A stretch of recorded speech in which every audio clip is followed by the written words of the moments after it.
I mean, I tend to favor what the charts that you're showing, and that individual from Carson, along with some others. I tend to really favor their perspective, because the tariff discussion and the tariff policy is not being done in a vacuum. It's being done with tariffs, number one. Really, it's reciprocal tariffs that are going to take place on April 2nd. It's being done with lowering taxes, and it's being done with cutting government spending. So that's kind of the three-legged approach they're doing. So it's not just we're going to tariff, which then you could see a step change in prices one time. It's this entire new policy that the federal government's embarking on, which has both temporary price change, but also pro-growth and deflationary or disinflationary, specifically as it pertains to cutting government spending. It's also not that big of a percentage of GDP. These tariffs.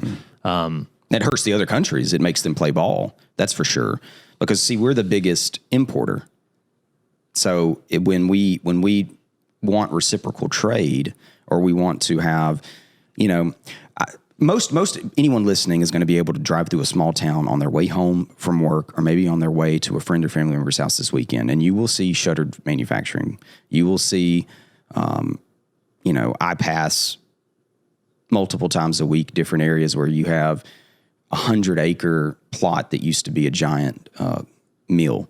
Heck, our office is in what used to be it was rebuilt after Sherman burnt Columbus, or the troops from the north had burnt Columbus, and the mill was rebuilt started 1868, and then when we're in was, I think, 1886.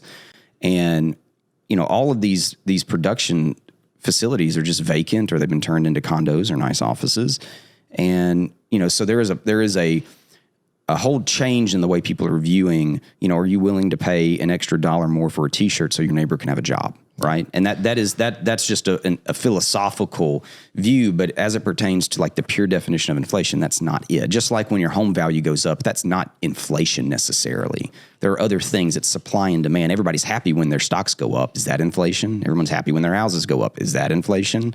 It's a balancing act between when you're devaluing the currency versus when you're adding productivity, you're adding growth, you're increasing demand, you're also increasing supply of certain products. So, either productivity means something or it doesn't. That's what my gut reaction when